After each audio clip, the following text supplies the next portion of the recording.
So a federal judge just ordered a criminal investigation into Ivanka Trump's involvement in her father's legal defense strategy.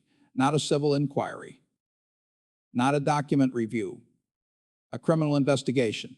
The order, filed under seal at 4:23 p.m. Eastern on a Friday afternoon, became public through a procedural error at the courthouse. By Monday morning, 3 former White House counsel attorneys have retained criminal defense lawyers. Markets opened down 623 points because institutional investors understand what most Americans don't. When a sitting federal judge uses the phrase potential obstruction in an order targeting a former first daughter, the constitutional crisis just expanded beyond one person. According to sources familiar with the sealed portions of the order, Ivanka Trump communicated directly with witnesses in her father's federal cases, provided strategic guidance on legal filings, and participated in attorney-client privileged meetings despite holding no official legal role. The judge's order cites 19 specific instances over 8 months where Ivanka's involvement crossed from family support into active participation in defense coordination. 19 documented instances. And according to legal experts reviewing the unsealed portions, each one potentially constitutes obstruction of justice if prosecutors can prove intent. Warren Buffett released a statement 6 hours after the order became public. The Oracle of Omaha, 94 years old and famously reluctant to comment on ongoing legal matters, broke his silence with a single devastating paragraph. When family relationships become instruments for circumventing legal accountability, you're not just corrupting one case, you're corrupting the entire premise that law applies equally, regardless of personal connections. In 6 decades of watching American institutions process scandals, I've never seen familial privilege weaponized against federal prosecution with this level of sophistication. When you hear the specific communications that triggered the judge's order, when you understand the encrypted messaging systems that were being used, when you see the pattern of witness contact that preceded testimony changes, you'll understand why federal prosecutors are calling this the most brazen obstruction scheme they've encountered in modern white-collar criminal defense. This isn't about political disagreement over legal theory. This is about whether wealthy families can deploy their resources to systematically undermine federal prosecutions. Hit subscribe because the investigation is expanding and new evidence is emerging daily. Let me walk you through how we got here, because this investigation didn't start with Ivanka. It started 11 months ago when federal prosecutors noticed something unusual in witness testimony patterns across multiple Trump-related cases. Witnesses who had previously provided detailed cooperation suddenly became vague in their recollections. Testimony that had been consistent across multiple interviews started containing contradictions. And most significantly, several witnesses began using nearly identical phrasing when describing their reluctance to provide certain documents or communications. Prosecutors initially assumed this was routine witness coaching, standard defense attorney work to prepare clients for testimony. But according to sources inside the Justice Department, a forensic analysis of communication metadata revealed something that didn't fit typical attorney-client patterns. Encrypted messages were being sent to witnesses from phone numbers that didn't belong to registered attorneys. The timing of these messages, down to the hour, preceded significant shifts in witness cooperation levels. And when So the Pentagon just declassified portions of a strategic containment framework that has been in development for 18 months. A comprehensive plan that countered Chinese military expansion across the Indo-Pacific that represents the most significant shift in American defense posture since the Cold War ended. The plan that defense officials are calling Pacific Deterrence Initiative 2.0 involves repositioning $340 billion in military assets over the next 7 years.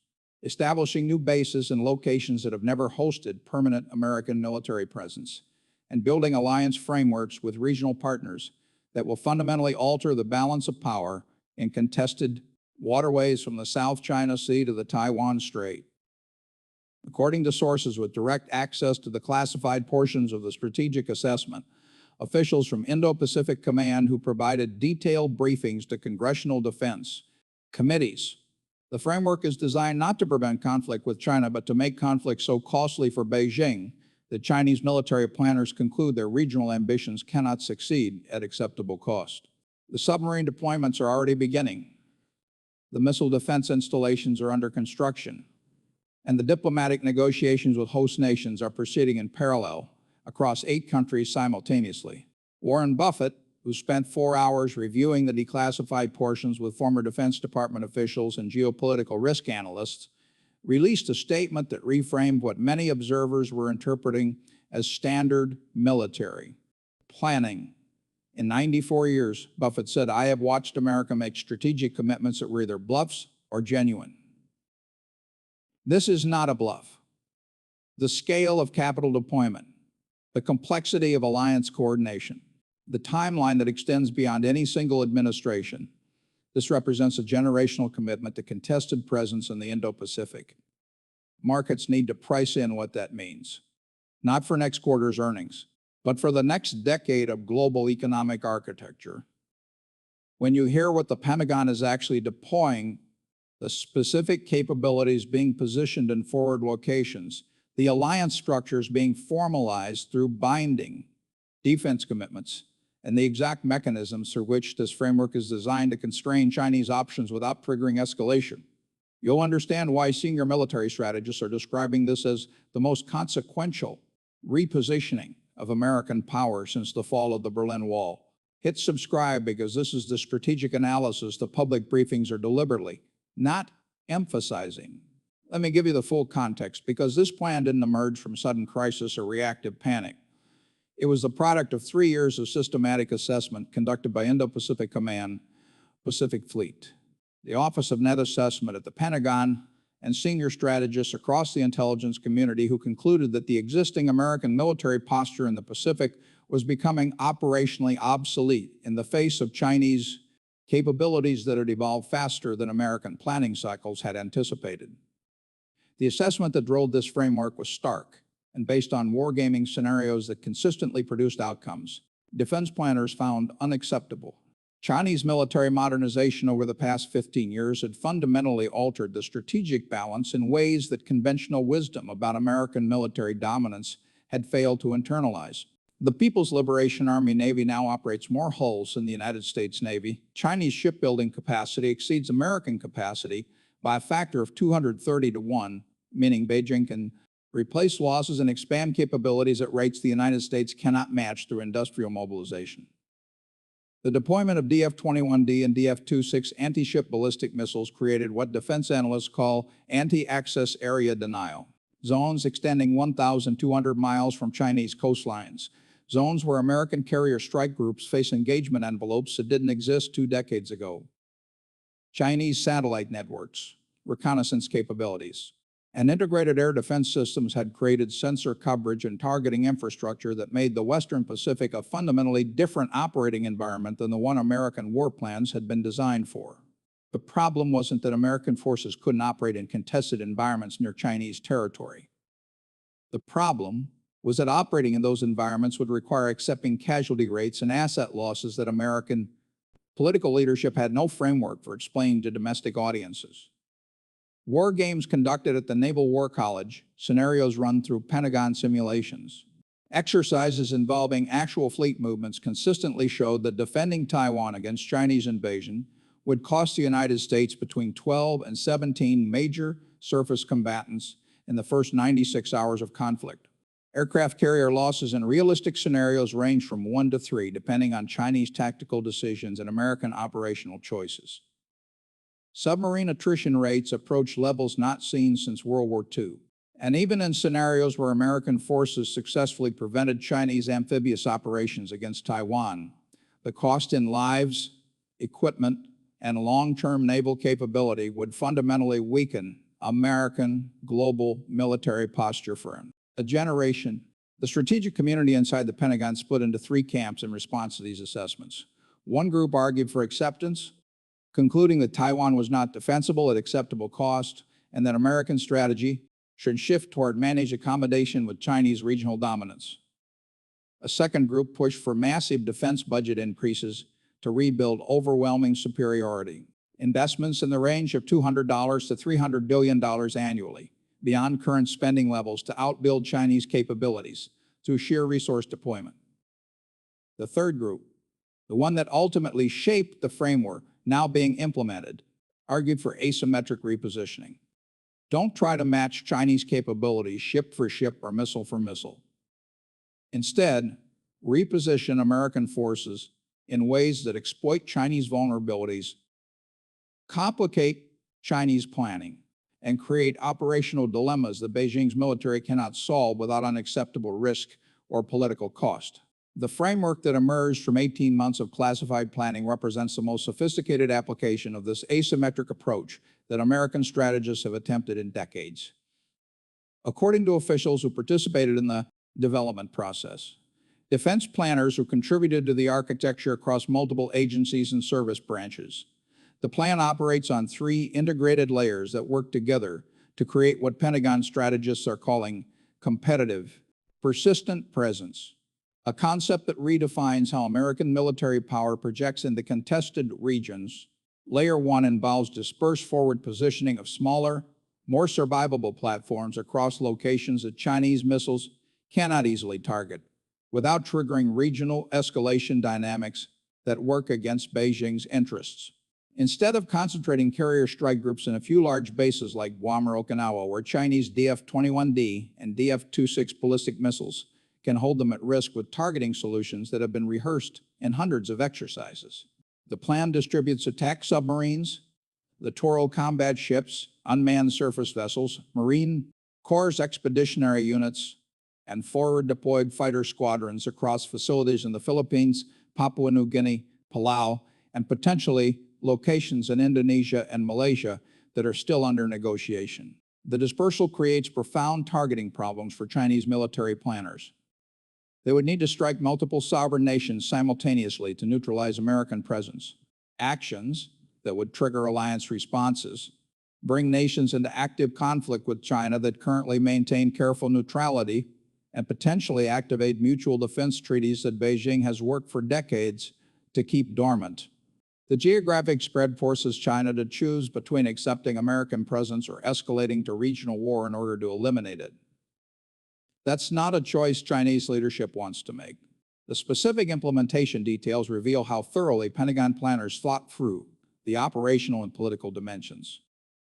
Submarine rotations through HMAS Sterling in Western Australia give American attack boats access to Indian Ocean.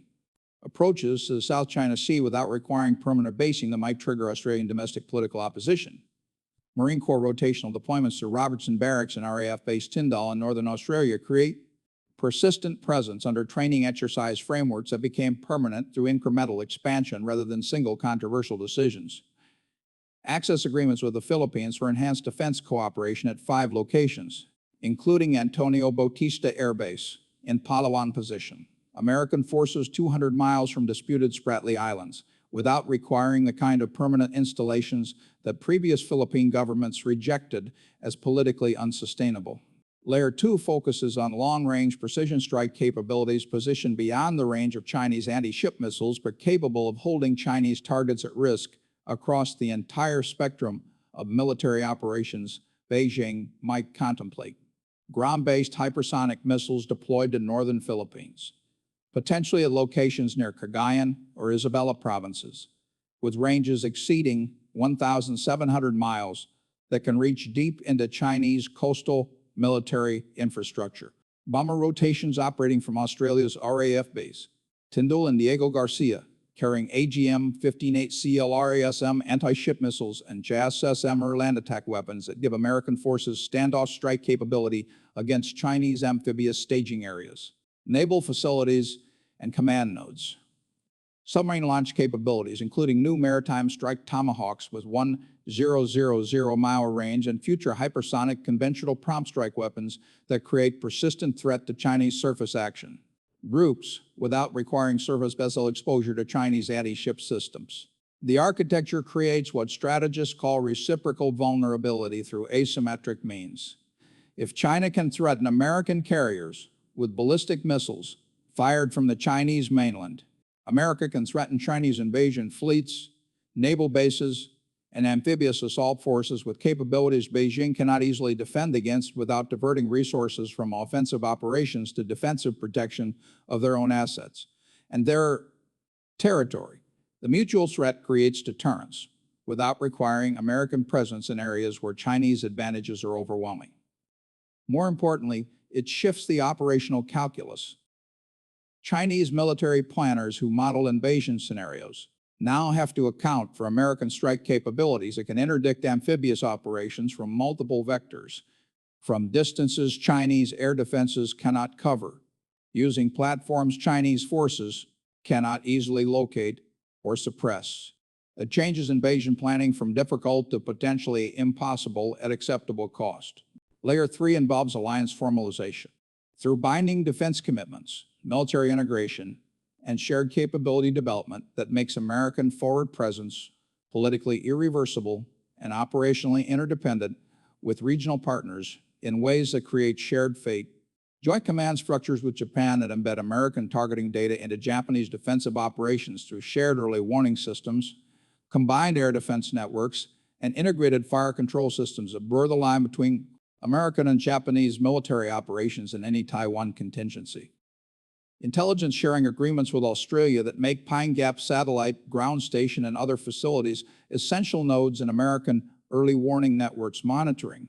Chinese military movements, agreements that create mutual dependence where American intelligence architecture cannot function without Australian territory, and Australian security cannot be maintained without American intelligence access. Defense production partnerships with South Korea that tie Korean advanced manufacturing of semiconductors, battery systems, and precision components to American weapons platforms in ways that create shared vulnerability to supply chain disruption and shared interest in protecting maritime commerce routes.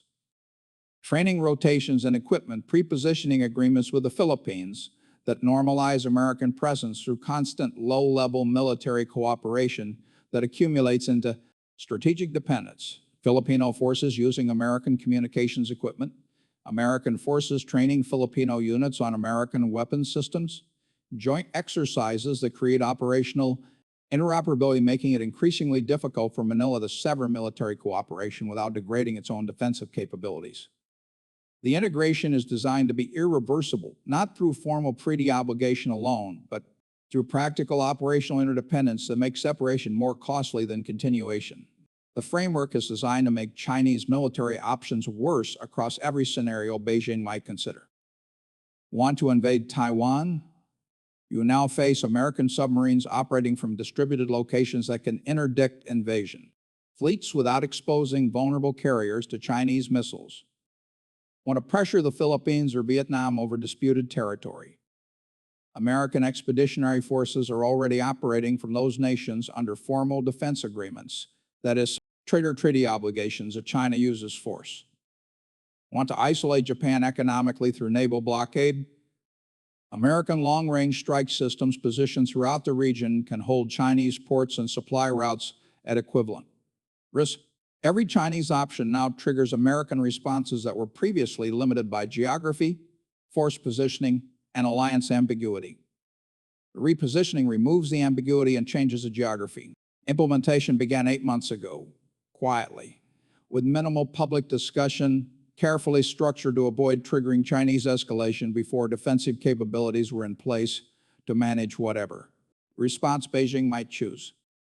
The sequencing was deliberate, designed by Pentagon planners who studied how previous American military repositioning had triggered adversary reactions and built implementation timelines that minimized vulnerability during transition periods when new capabilities were arriving but not yet operational. The first moves involved submarine deployments, the least visible but most strategically significant component of the framework. Attack submarines operating from new rotation agreements in Western Australia and the Philippines. Virginia-class boats that Chinese naval forces can detect through passive sonar and satellite surveillance, but cannot easily target without initiating hostilities that would bring those host nations into active conflict. The submarines began rotating through HMS Sterling in March, initially presented as training exercises and maintenance stops that became regularized presence through repetition rather than announcement. Philippine facilities at Subic Bay saw similar patterns. American submarine tenders arriving for what were described as port visits that extended into regular rotation schedules, creating permanent presence without requiring politically sensitive basing agreements that might trigger domestic Philippine Opposition. Marine Corps units began rotating through northern Australian facilities under training exercises that evolved into permanent presence frameworks through incremental expansion that avoided single controversial decisions.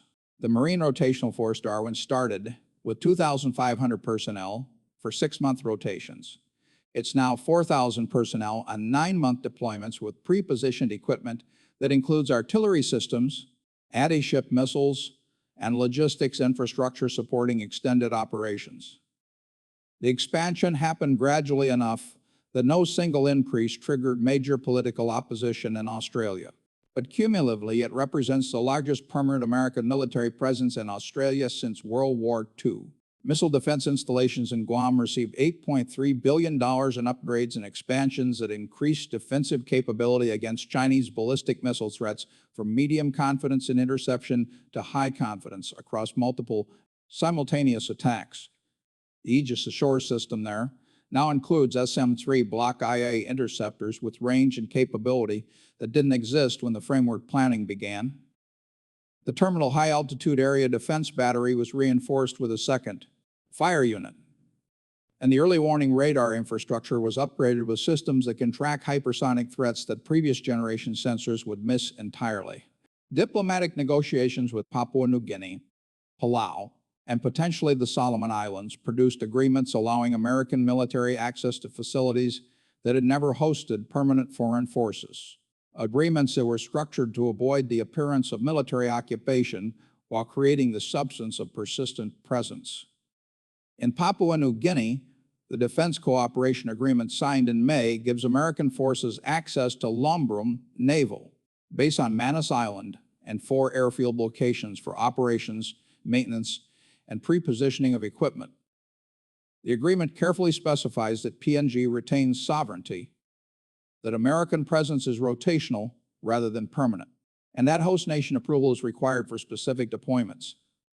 But the practical effect is American military options in a location 1,800 miles from the South China Sea. That creates an entirely new operational vector. Chinese planners must account for the most significant development. The one that signals this framework represents genuine strategic commitment rather than rhetorical posturing or temporary policy that might reverse with changed administrations. Involves a $340 billion capital allocation over 7 years. The funding isn't proposed in budget requests that Congress might reject or modify. It's allocated. It's embedded in defense appropriations that have already passed congressional authorization through the National Defense Authorization Acts for fiscal years 2024 through 2030, locked into multi-year procurement contracts that cannot be canceled without paying penalty clauses that would cost more than continuing the programs. $127 billion for submarine construction and maintenance infrastructure supporting expanded Indo-Pacific operations, including 3 additional Virginia-class boats beyond previous plans and the infrastructure upgrades at Australian and Philippine facilities required to sustain extended deployments, $89 billion for long-range strike systems, including hypersonic missiles, next-generation B-1 bomber procurement, and advanced standoff munitions that give American forces the ability to hold Chinese targets at risk from sanctuaries Chinese weapons cannot reach. $73 billion for base construction and facility agreements across regional partner nations, physical infrastructure including hardened aircraft, shelters, fuel storage, ammunition depots, and maintenance facilities that cannot be quickly relocated or abandoned if political winds shift. $51 billion for integrated air and missile defense architecture, linking American, Japanese, Australian, and South Korean systems into unified early warning and response networks that pool sensor data and coordinate defensive responses across national boundaries. The financial commitment locks in the strategic framework across multiple administrations. Presidential elections change personnel but don't cancel multi-year weapons procurement contracts or terminate facility. Agreements that host nation governments have made politically binding domestic commitments to support. The capital allocation ensures that regardless of who occupies the White House in 2029 or 2033, the military infrastructure created by this framework will persist, will continue operating, will will remain the baseline reality that constrains Chinese options and shapes regional power dynamics. Chinese response to the framework has been carefully calibrated. Public condemnation combined with private signaling, designed to test American resolve without triggering escalation spirals that Beijing cannot control or predict. Ministry of Foreign Affairs statements have described the Pentagon plan as provocative military encirclement, incompatible with peaceful regional development, and contrary to the spirit of mutual respect that should govern great power relations. State media editorials have warned that American military expansion threatens stability and increases risk of conflict through miscalculation, that the Indo-Pacific framework represents Cold War mentality being imposed on a region that seeks cooperation, not confrontation. Chinese diplomatic pressure on nations hosting American facilities, particularly the Philippines and Papua New Guinea, has intensified with economic inducements designed to create political constituencies opposing American presence. Infrastructure investment offers contingent on limiting military cooperation with Washington, trade agreements that favor Chinese terms in exchange for strategic distance from American defense frameworks. But the actions Chinese military forces are taking, the operational decisions that reveal actual strategic assessments rather than rhetorical positioning, reveal something different than the public condemnation suggests. Chinese submarine activity near American facilities has increased by approximately 40% based on detection patterns. But the operations remain within parameters consistent with intelligence gathering. Surveillance of American deployment patterns and capability assessment rather than operational preparation for strikes or interdiction operations.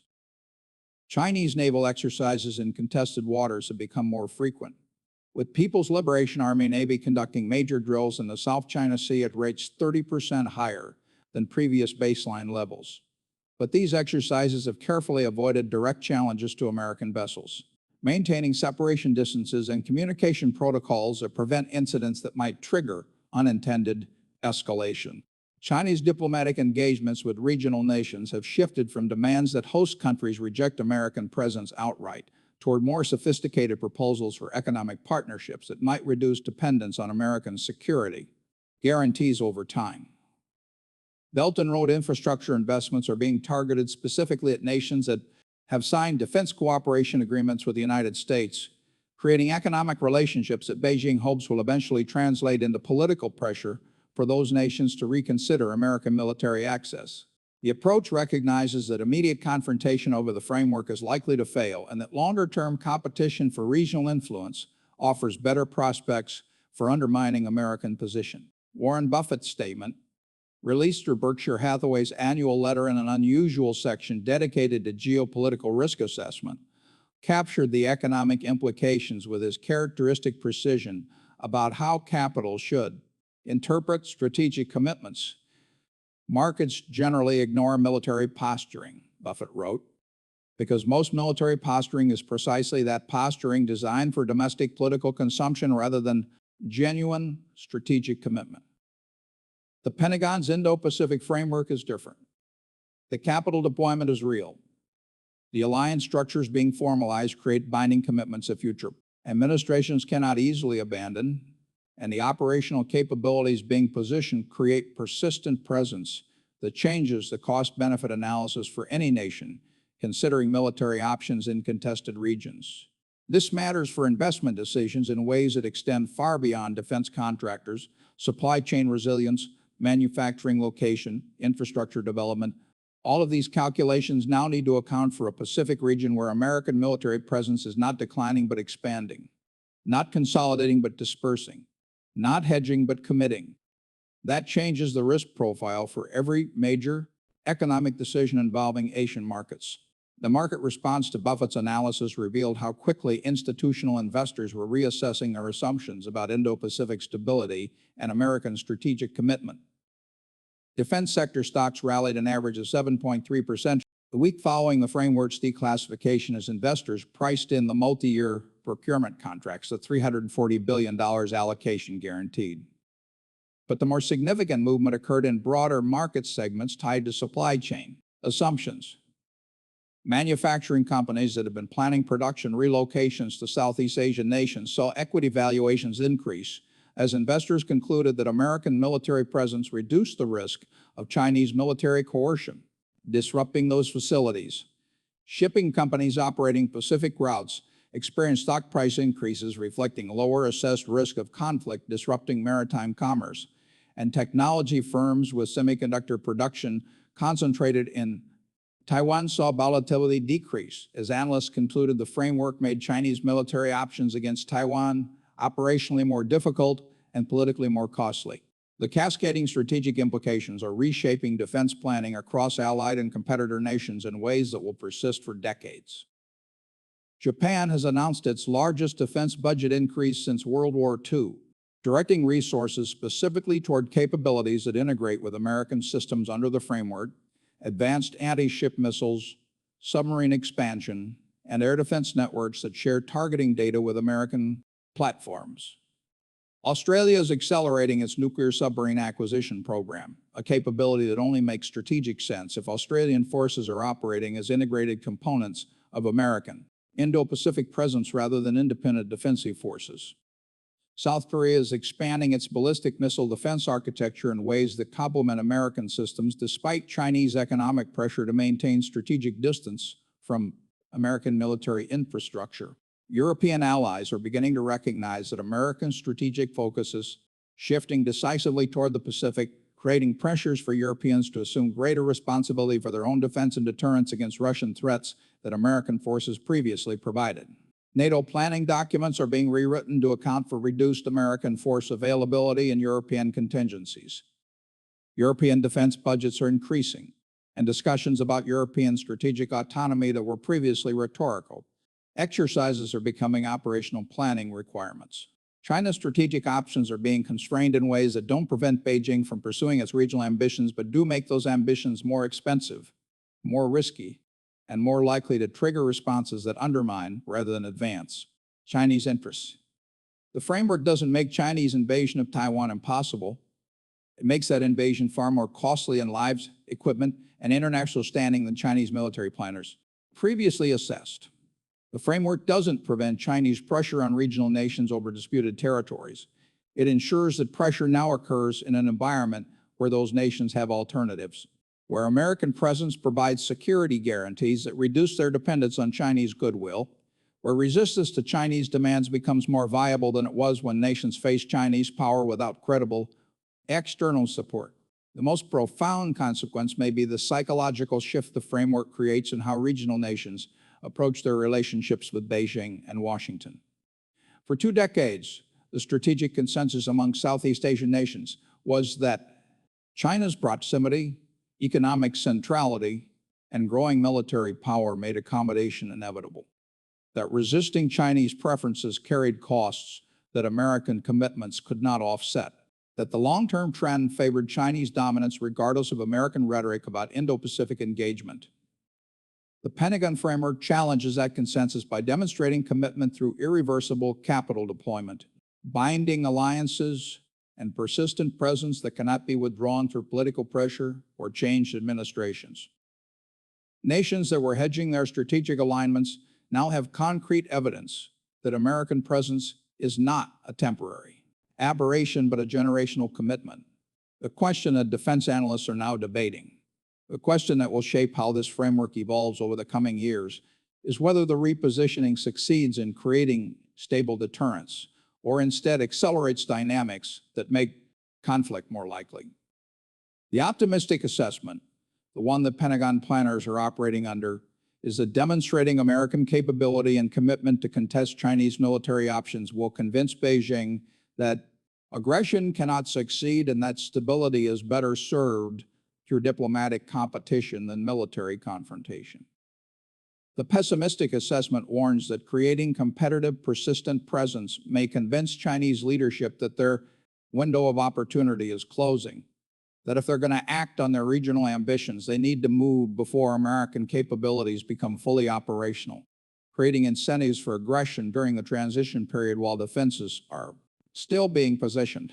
Warren Buffett's final observation captured this tension with his usual clarity about how uncertainty compounds in complex systems.